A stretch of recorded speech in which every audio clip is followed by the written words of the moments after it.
இன்றே டவுன்லோட் செய்து உங்கள் ஃபேவரட் ஷோக்களை என்ஜாய் பண்ணுங்க.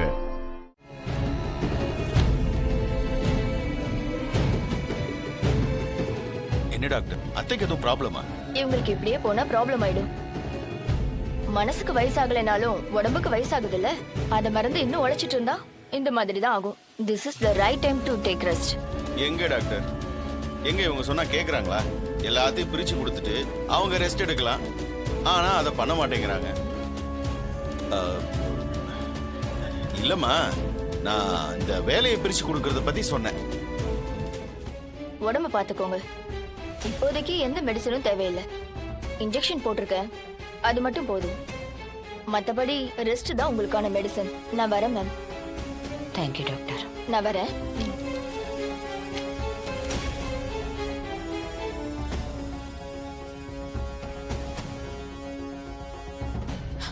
அவர்தான் படுத்த படுக்கை ஆயிட்டாருன்னா எங்களுக்கு ஆதரவா இருக்கிற உங்களுக்கு இப்படி ஆகுது. எவ்வளவு நாளைக்கு தான் நீங்களே உங்க முதுகுல எல்லாத்தையும் சுமந்துகிட்டு இருக்க முடியும்? வீட்ல இத்தனை பேர் இருக்கோம். இவர்கிட்ட கொஞ்சம் பிரிச்சு கொடுத்தா இவர் பாத்துக்க மாட்டாரா? இல்ல நாங்க தான் பாத்துக்க மாட்டோமா? அதை நாம சொல்லி என்ன ஆக போகுது அமுதா? அது அவங்களா புரிஞ்சுக்கணும். சரி, நீங்க எல்லாரும் போங்க. நான் கொஞ்சம் ரெஸ்ட் எடுக்கணும்.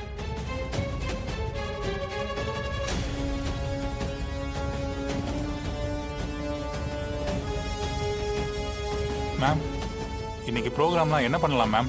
நான் வேணும்னா ரீஷெடியூல் பண்ணட்டுமா? வேற என்ன பண்றது? சிலதை மட்டும்தான் ரீஷெடியூல் பண்ண முடியும். அக்ரிமெண்ட் சைன் பண்ணுறதை தள்ளி வச்சா பார்ட்டி என்ன சொல்லுவாங்களோன்னு தெரியல மேம். டாக்டர் நான் ரெஸ்ட் எடுக்கணும்னு சொல்லிட்டு போறாங்க. எனக்கு இந்த சூழ்நிலையில வர முடியுமான்னு தெரியல. உங்கள் சுச்சுவேஷன் எனக்கு புரியுது மேம். ஆனால் இதை எப்படி சமாளிக்க போகிறோன்னு தெரியல மேம். 20 வயசுல ஓடின ஓட்டத்தை 60 வயசுல ஓடக்கூடாது. ஆனா என்ன பண்றது?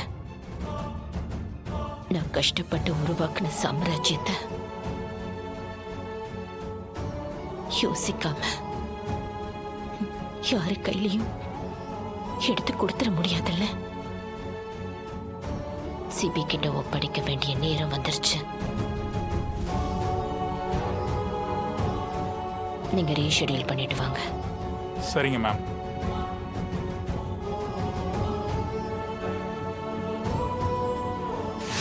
சொல்லுங்க, என்ன விஷயம்? சிபி யூகே சிட்டிசன்ஷிப்புக்கு அப்ளை பண்ணிருக்காராம்.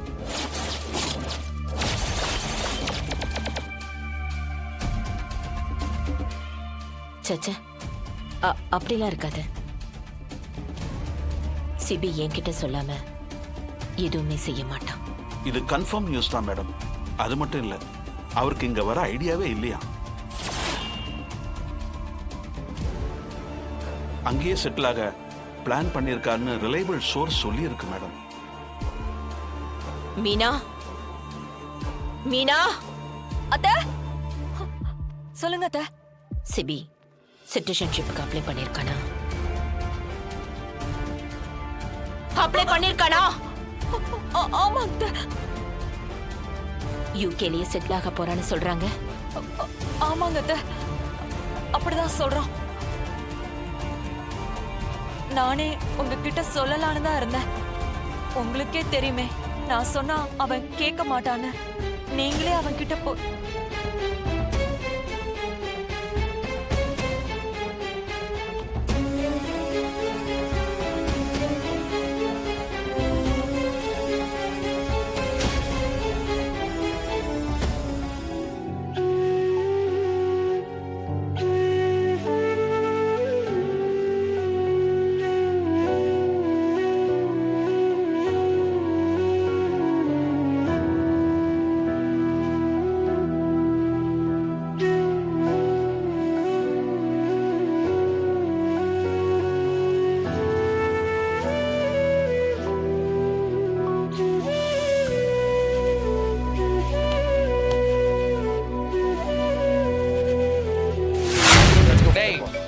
கால் வந்து பாரு, அட்டை பண்ணி பேச அப்புறம் விளாடலாம்.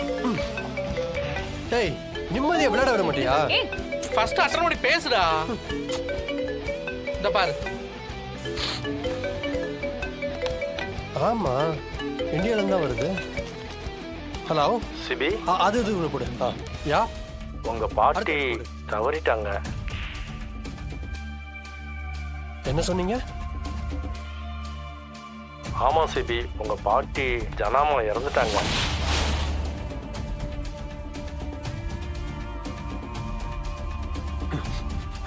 வாட்?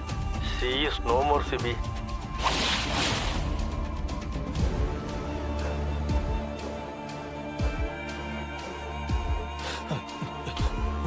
நீங்க யாரு?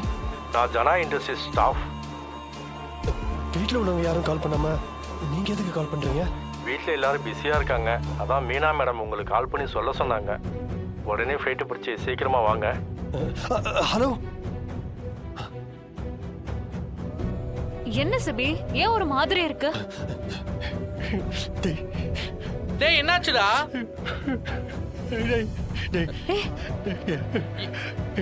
என்னடா என்னாச்சு? சொல்றா. டேய் சிபி, என்னன்னு சொன்னாதான்டா தெரியும். என்னாச்சு? ஜானுடா ஜானு. அழாத சிபி. டேய் அழாதடா. டேய் மச்சான் அழாம என்ன விஷயம் சொல்றா. நான் இந்தியா போகணும்டா. உடனே போகணும்டா. முதல்ல டிக்கெட் போடு. டிக்கெட் போடு.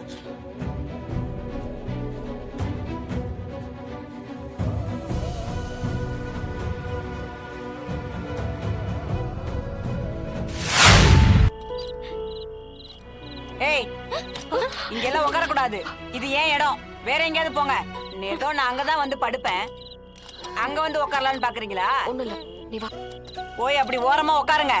வந்துட்டாளுங்க.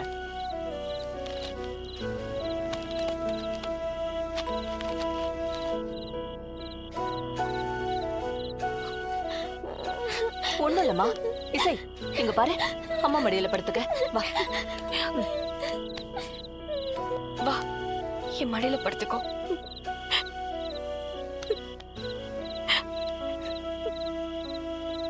ராணி மாதிரி பாத்துப்பேன், இளவரசி மாதிரி வச்சு பண்ணலாம் சொல்லிட்டு உங்க அப்பா நம்மள இப்ப எங்க கொண்டு வந்து நிறுத்திருக்காரு பாத்தியா? எதுக்கு இவ்ளோ கடன் வாங்கினாரு? ஏன் அதையெல்லாம் நம்ம கிட்ட மறைச்சாருன்னு எதுவுமே புரியல. அப்பா மேல எந்த தப்பும் இருக்காதுமா. கண்டிப்பா அந்த கடங்கார சொல்ற மாதிரி அப்பா இல்லம்மா. அப்பாக்கு என்ன ஆச்சுன்னே தெரியல.